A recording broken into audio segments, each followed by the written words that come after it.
O radar detecta um contato não identificado. Os F-15 Eagle saem para investigá-lo e interceptá-lo. Sobem a grande velocidade superior a Mach 2 para contactar com o intruso. Numa guerra, este BEA já teria sido abatido. No entanto, a missão do Eagle na Guerra Fria consistiu em escoltar para fora, longe do espaço aéreo norte-americano, os aviões intrusos. Missão cumprida. Tudo sobre aviões de combate. A defesa aérea dos Estados Unidos.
Proteger um país dos ataques aéreos é uma missão difícil.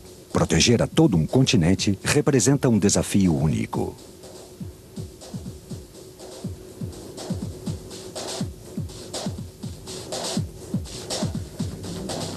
Patrulhando enormes extensões de terreno árido e inóspito durante horas, os interceptadores norte-americanos e canadenses defenderam o continente norte-americano do ataque dos bombardeiros soviéticos.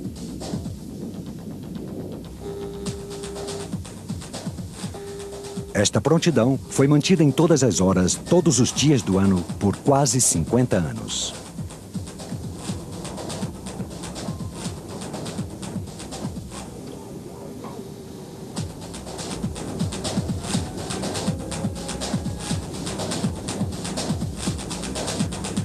O Sistema de Defesa Aérea da América do Norte, o NORAD, converteu-se em uma das forças de aviso imediato e interceptação mais poderosas do mundo, superada apenas pela Força de Interceptadores da União Soviética.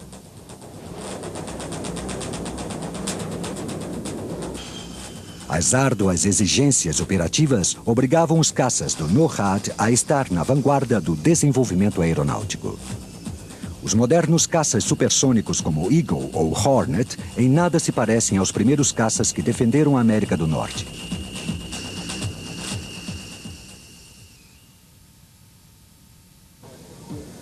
Após a Segunda Guerra Mundial, a defesa aérea do continente norte-americano não foi considerada prioritária. Os Estados Unidos tinham a supremacia. Eram a nação mais poderosa do planeta e a única potência que possuía bombas atômicas. Os Estados Unidos acreditavam que dominariam o mundo da pós-guerra. No entanto, os caças de defesa dos Estados Unidos apresentavam problemas.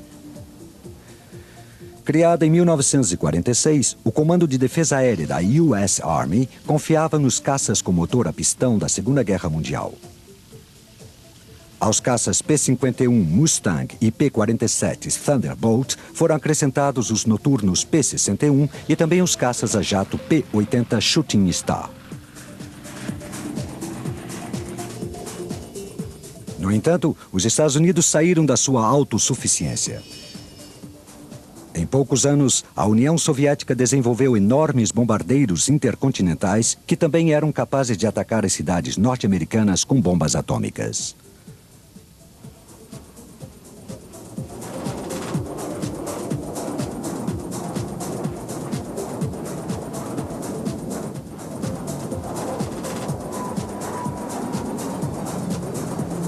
O primeiro bombardeiro soviético, o Tu-4, era praticamente uma cópia do B-29 Superfortress americano, que logo foi substituído pelo BEA, melhor preparado, e pelos reatores Bison e Badger.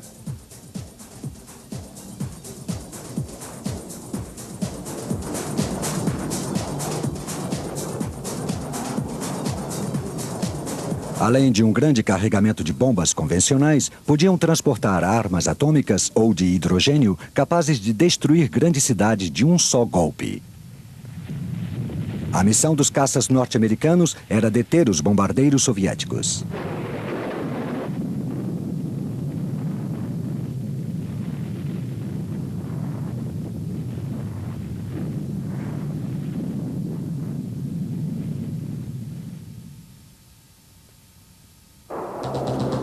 A ameaça que representava o Tu-4 no final dos anos 40 e princípio dos 50 parecia real.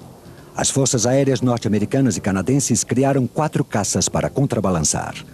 O único com apenas um motor e para um tripulante era o F-86 Sabre, o caça que havia tido tanto sucesso contra os MiG-15 de fabricação soviética na Coreia.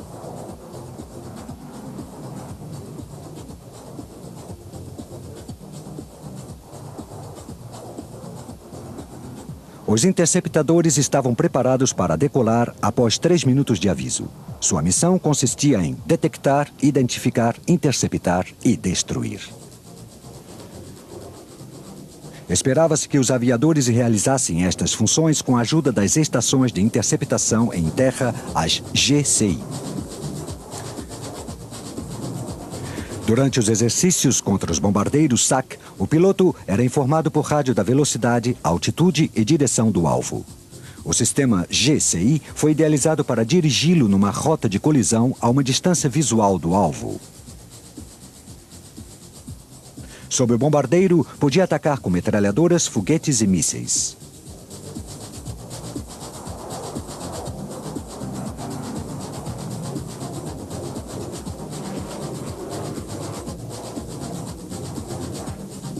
No seu auge, o Comando de Defesa Aérea era a maior da Força Aérea Norte-Americana e contava com 50 esquadrões de caça para se opor à ameaça dos Tu-4. Desde o princípio, tinha se desenvolvido até poder derrotar o velho bombardeiro à propulsão por superioridade numérica. A partir de 1951, os Sabre foram substituídos pelos F-86D ou Dog Sabre. Um radar no nariz lhe dava capacidade limitada para interceptação em condições atmosféricas inadequadas. Um turborreator J-47 de pós-combustão convertia o modelo D no mais rápido do Comando de Defesa Aérea com uma velocidade máxima de 1.126 km por hora. Em vez de metralhadoras, o modelo D estava equipado com 24 foguetes de 70 mm que transportava num compartimento retrátil sob a fuselagem dianteira. O F-86D era um interceptador tão importante que se construíram mais de 2.500 exemplares. A maioria servia no Comando de Defesa Aérea.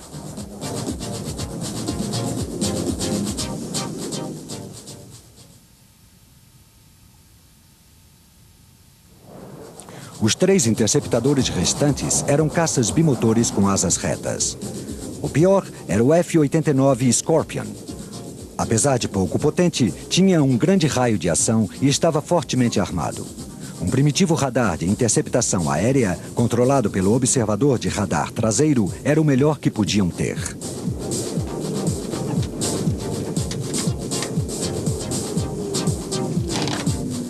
De todos, o armamento do Scorpion foi o que mais inovou. O primeiro Scorpion, que entrou em serviço em 1951, estava armado com 6 canhões de 20 mm. 3 anos mais tarde, o F-89D estava equipado com foguetes.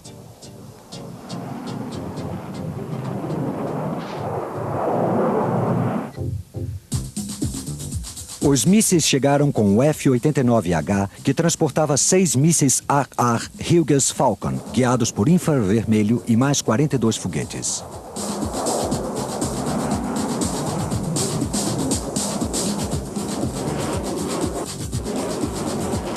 A arma mais poderosa, no entanto, foi a última versão do Scorpion, o F-89J com 4 mísseis Falcon, mais 2 foguetes Jenny, não guiados, dotados cada um de uma cabeça nuclear.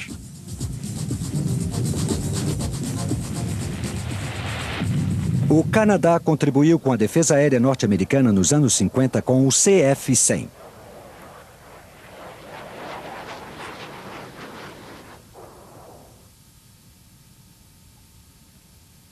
Estes interceptadores tinham por função interceptar a massa de bombardeiros soviéticos que se aproximavam do Polo Norte. Nos anos 50, a União Soviética havia convencido os americanos que os seus bombardeiros representavam uma ameaça massiva e muito eficaz.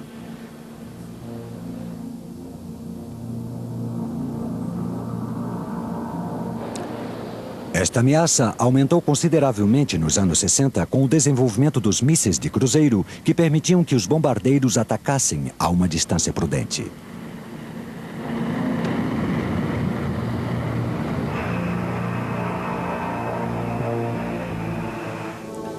Os informes da inteligência sobre a União Soviética convenceram os norte-americanos de que a ameaça dos bombardeiros não era tão importante como se pensava. Mas não havia dúvidas de que, no caso de uma guerra nuclear, os soviéticos poderiam enviar suficientes bombardeiros para exigir o máximo esforço das defesas aéreas norte-americanas.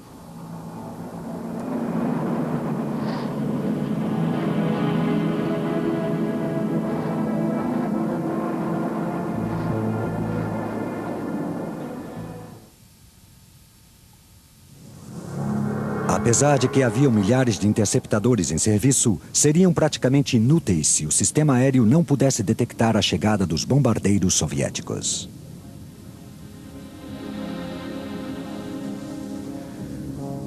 Os sistemas de aviso imediato tiveram um papel crucial ao atuar como uma armadilha ao avisar sobre os possíveis ataques. O NORAD investiu bilhões de dólares na criação de sistemas de radar cada vez mais sofisticados. Entre eles, se incluía o DEW, Aviso Imediato à Distância, que se estendia desde a Groenlândia até o norte do Canadá. Mais ao sul, na fronteira entre os Estados Unidos e o Canadá, estava a linha Pine Tree. As primeiras estações de aviso se modernizaram para formar o Sistema de Aviso do Norte. Estas estações estavam conectadas, formando o Sistema de Aviso Imediato de Mísseis Balísticos do Comando Estratégico do Ar. Nos anos 50, já estavam avançados os planos de desenvolvimento de interceptadores mais modernos. O primeiro foi o F-102 Delta Dagger, que se converteu no primeiro dos interceptadores da chamada Série do Século em serviço para o Comando de Defesa Aérea.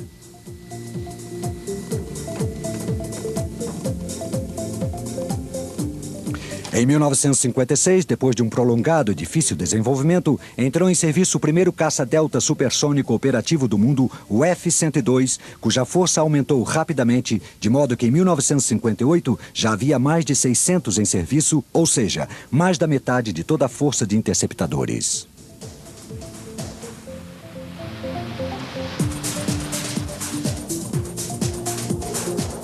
O F-102 também foi o primeiro avião do mundo com um sistema de controle de fogo integrado conectado ao SAGE, Ambiente Terrestre Semiautomático. O interceptador recebia a informação dos alvos automaticamente e, em uma rota de colisão com um bombardeiro, chegava ao alcance de fogo. O piloto, então, tomava o mando do ataque utilizando o radar do avião e as indicações visuais.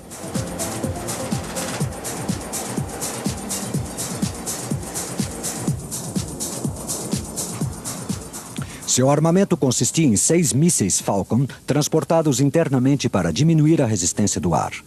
Apesar de substituído na linha de frente, o Deuce continuou contribuindo com a Guarda Nacional do Ar e a Reserva da Força Aérea até meados dos anos 70.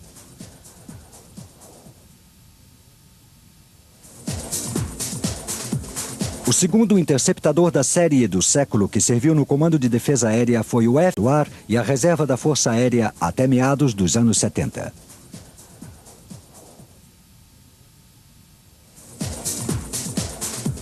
O segundo interceptador da série do século que serviu no Comando de Defesa Aérea foi o F-101 Voodoo, que substituiu o Scorpion e o Starfire como interceptador com grande raio de ação em qualquer clima.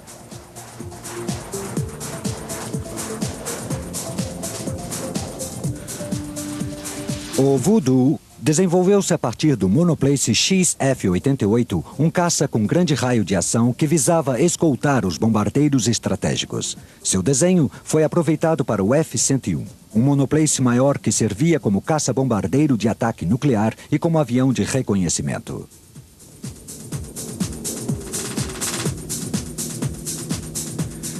Como apoio ao trabalho do Convair junto ao F-102 e pelo atraso na sua transformação em F-106, o Comando de Defesa Aérea recebeu uma versão do Voodoo, o F-101B.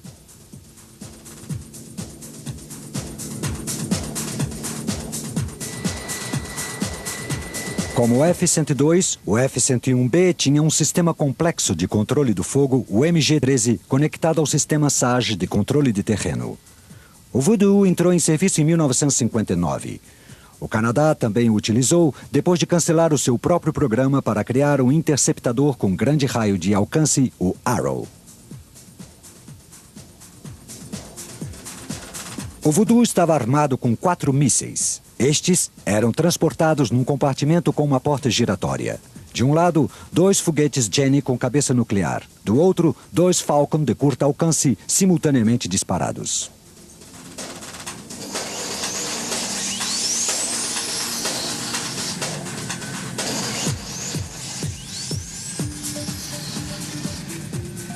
Em junho de 1960, o Comando de Defesa Aérea contava com 17 esquadrões de Voodoo e o F-101B foi um interceptador norte-americano mais numeroso até 1964. McDonnell construiu 479 Voodoo, dos quais 132 foram vendidos ao Canadá. Os Voodoos canadenses entraram em serviço em 1962 e equipavam 5 esquadrões.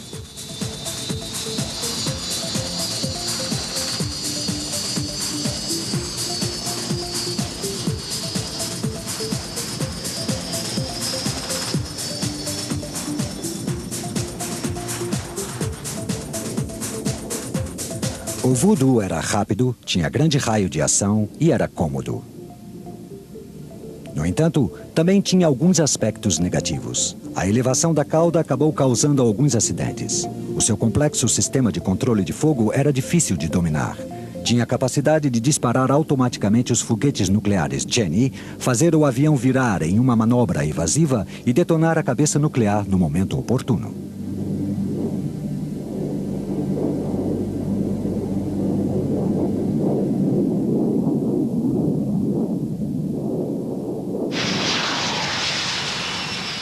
Apesar dos inconvenientes, o Voodoo era bem conceituado e serviu durante muito tempo. Em 1971, todos os aviões operativos foram transferidos para a Guarda Nacional do Ar, na qual o F-101 serviu até o princípio dos anos 80. Os Voodoo canadenses não foram desativados até meados dos anos 80.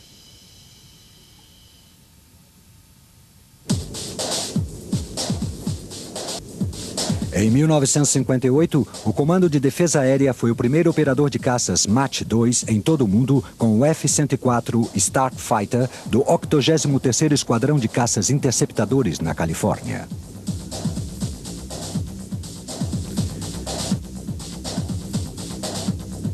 No entanto, apesar de sua incrível velocidade, o Starfighter causou um grande número de acidentes. Somente 7 esquadrões foram equipados com este modelo. Um ano depois, foi retirado de serviço.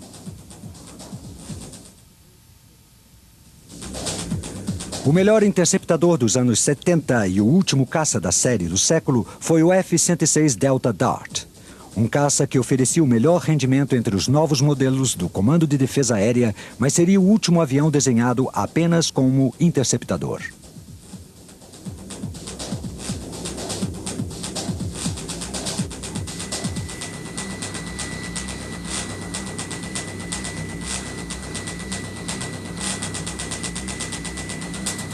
Um avanço importante na defesa aérea da América do Norte foi a criação do NORAD, o Comando de Defesa Aérea da América do Norte, criado pelos Estados Unidos e pelo Canadá em 1958, com um comandante americano e um representante canadense. Esta organização controlava um sistema complicado de radares e interceptadores de aviso imediato.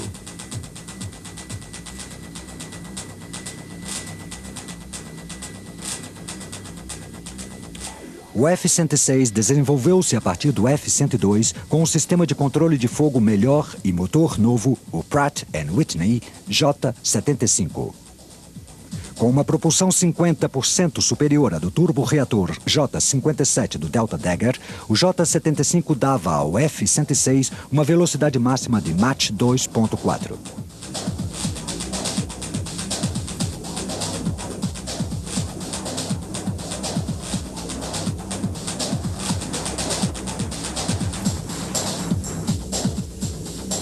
Como o F-102, o Delta Dart transportava seus mísseis internamente. Este estava composto de 4 Falcon e 2 Jenny. Uma modificação feita no começo dos anos 70 substituiu os Jenny por um canhão Vulcan de 20 milímetros.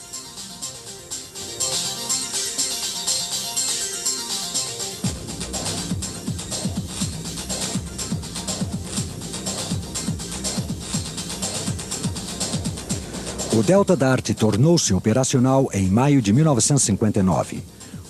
O 6 acabou equipando a 14 esquadrões e converteu-se num dos aviões mais populares entre os pilotos de caças do Comando de Defesa Aérea. O monoplace F-106A era a versão do interceptador habitual e foram fabricados 277. O F-106B era um biplace de treinamento com total capacidade para combate, sendo construídos 63 exemplares.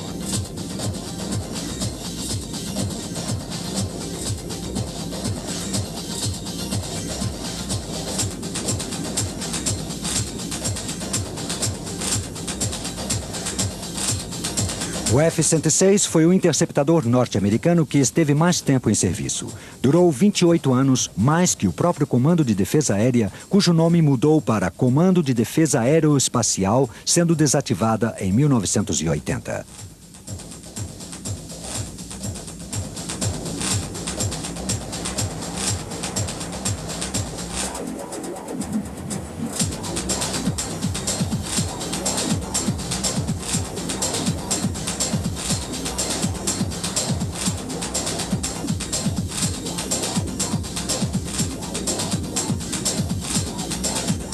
Com o tempo, as unidades da Guarda Nacional do Ar, que apoiam a missão de defesa aérea, também compraram F-106.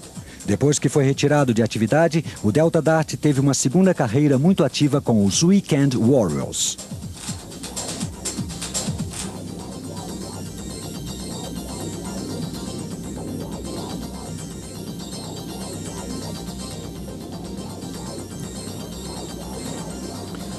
A última destas unidades de guarda, em Atlantic City, Nova Jersey, realizou a última saída operacional de um F-106 em 1988.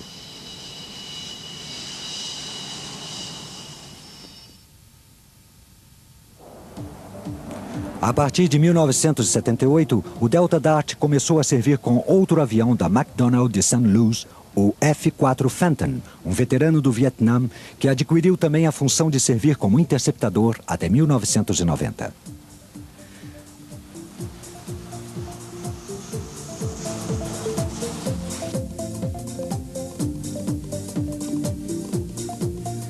Sete esquadrões de caças interceptadores da Guarda Nacional do Ar foram equipados com F-4C e F-4D que serviram nos estados da Califórnia, Michigan, Minnesota, Dakota do Norte, Nova York, Oregon e Texas.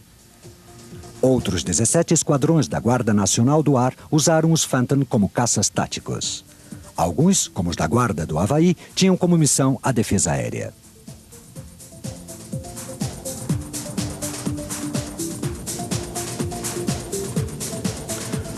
O último interceptador que defendeu a América do Norte foi o F-15 Eagle. Com um rendimento formidável, uma agilidade excepcional, um forte armamento de mísseis e um radar potente, serviu na defesa aérea em 3 comandos. A primeira Força Aérea do Comando Tática do Ar, o Comando Aéreo do Alasca e a Guarda Nacional do Ar.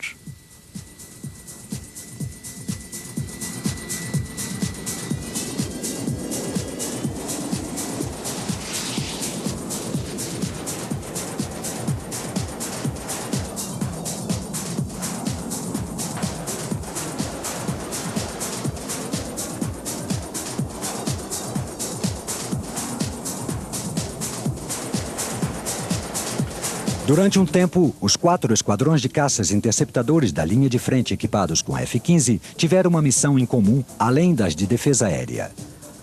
A impressionante velocidade de subida do Eagle o convertia na plataforma de lançamento ideal para o míssil Vought-ASAT. ASAT vem de anti-satélite. Esta arma foi utilizada para destruir as comunicações militares e os satélites de reconhecimento soviéticos.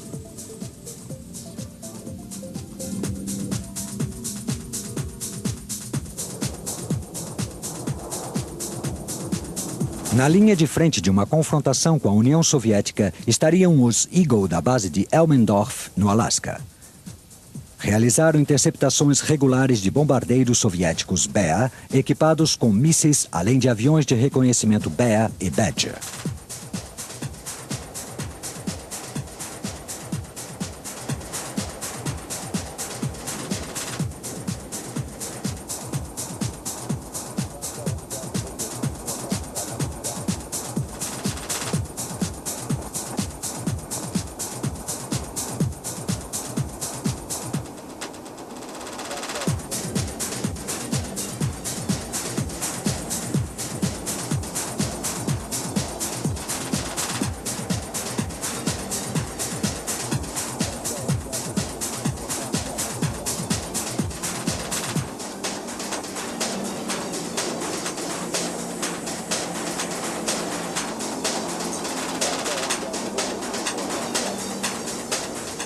Uma vez interceptado o intruso, a missão dos Eagle era escoltar-lhes pacificamente para fora do espaço aéreo norte-americano. Os dois lados recolhiam informação. Os pilotos dos Eagle levavam câmeras para gravar qualquer alteração das relações.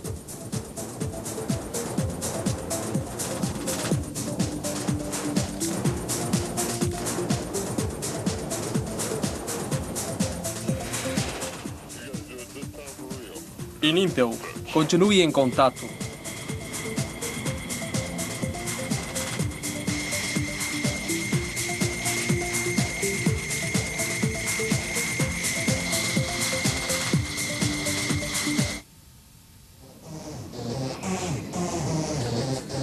Substituindo os Voodoo a serviço do Canadá está o Hornet.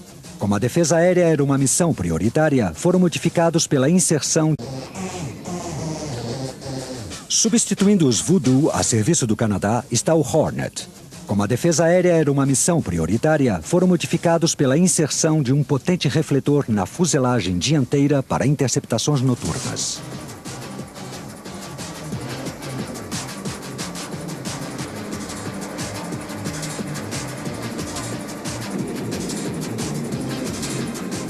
Os CF-18, que entraram em serviço com as Forças Armadas Canadenses em 1985, serviam nas bases canadenses na 1ª Divisão Aérea em Baden-Solingen, na Alemanha Ocidental.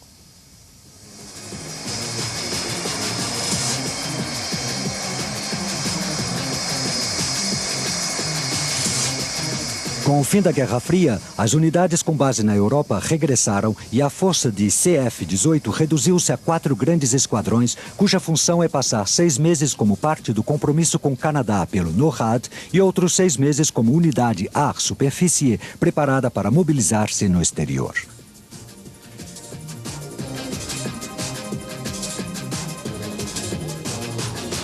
Os Hornet participaram regularmente na competição Guillermo Tell, um grupo que reúne caças de defesa aérea da Força Aérea Regular e também da Guarda Nacional do Ar e das Forças Aéreas Canadenses. Celebrada a cada 2 anos na base da Força Aérea de Tyndall, Flórida, foi criada para pôr em prova os pilotos, os controladores de armamento e os encarregados da manutenção em todos os aspectos das suas operações.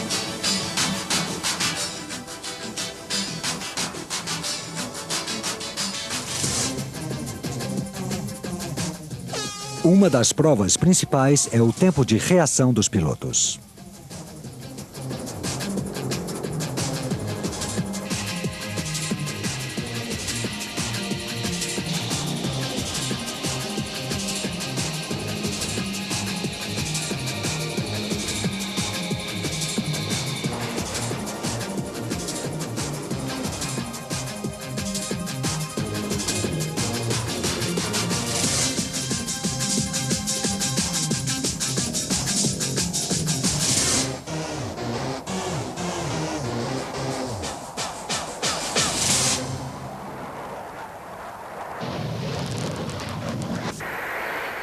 Intruder 2 localizado.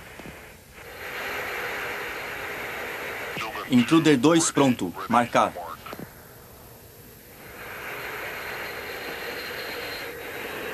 Intruder 2 abandona sua posição atual.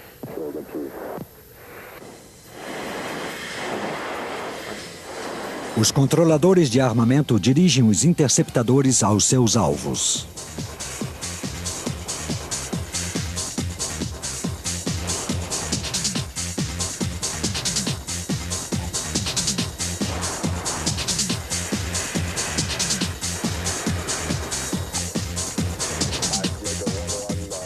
Estes costumam ser velhos caças Super Sabre reconvertidos para atuar como alvos.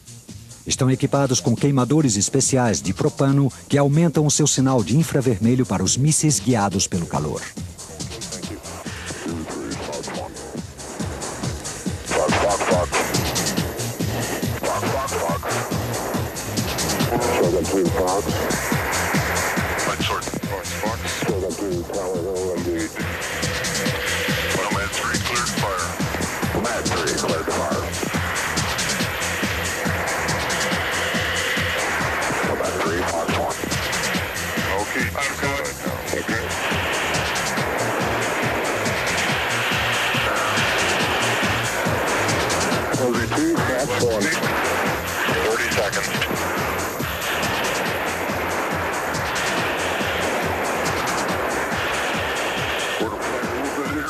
Segundos.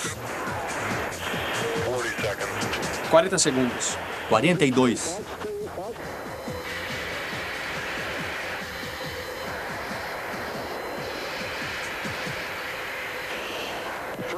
Turn the drone. Drone is turning. Devil 4 clear to fire. Devil 4 clear to fire. Prontos para disparar o 2.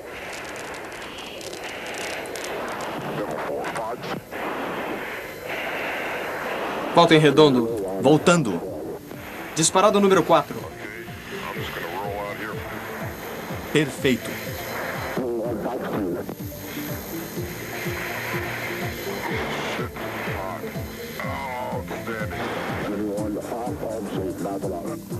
Chase is safe, chase is safe.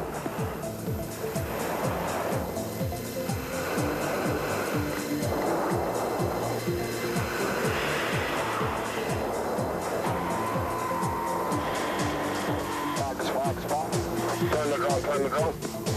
Drone is turning. Mark 5, clear to fire. Mark 5, clear to fire.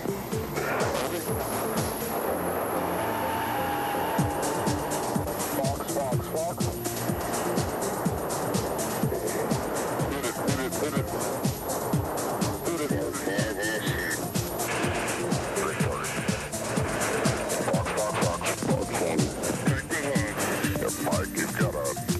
As cabeças nucleares desativadas dos mísseis permitem que os aviões possam, por controle remoto, ser utilizados em até 7 voos antes de se perderem.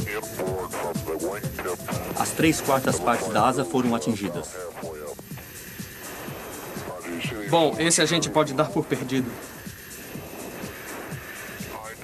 Atenção, base. Câmbio.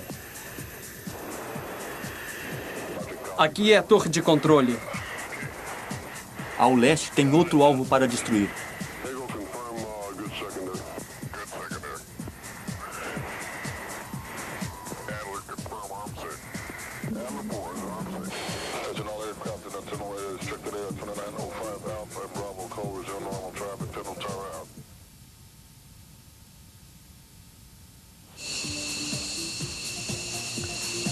O último interceptador do NORAD foi o caça de defesa aérea ADF, uma versão do F-16 Fighting Falcon, que foi encomendado em 1986 para equipar os esquadrões da Guarda Nacional do Ar que usavam caças Phantom e Delta Dart.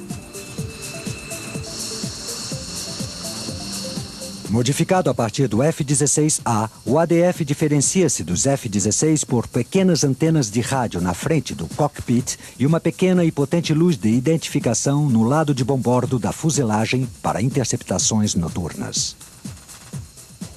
Uma versão atualizada do radar APG-66 melhora a detecção de alvos pequenos e permite ao ADF disparar os 3 mísseis AR-AR da USAF.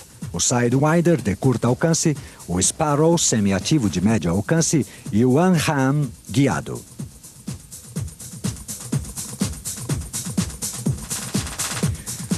Durante 50 anos, os interceptadores mudaram, mas a sua missão continua a mesma: Regularmente se põe à prova a reação dos pilotos numa situação de alerta e a sua capacidade de interceptar um intruso.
O final da Guerra Fria provocou uma redução em grande escala da força de interceptadores que protegem a América do Norte. Em 1995, o NORAD não tinha nenhum interceptador a seu serviço. Todos os F-16 ADF haviam sido destruídos.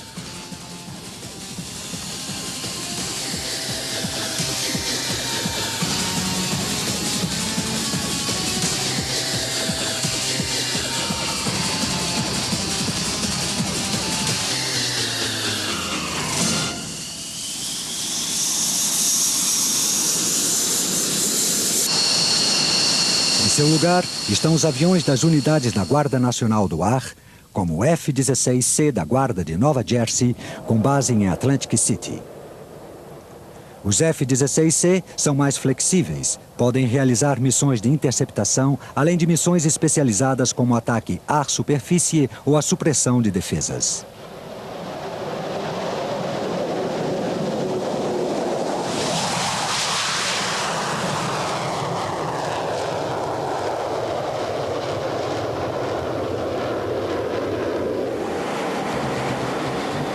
A defesa da América do Norte, atualmente, é feita por unidades regulares da linha de frente e também por esquadrões canadenses da linha de frente equipados com aviões F-16, F-15 Eagle e CF-18 Hornet.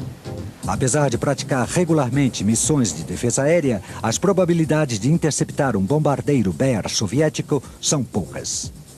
No entanto, outras guerras em outras zonas do planeta podem necessitar o controle do espaço aéreo e a preparação para missões desse tipo nunca se acaba.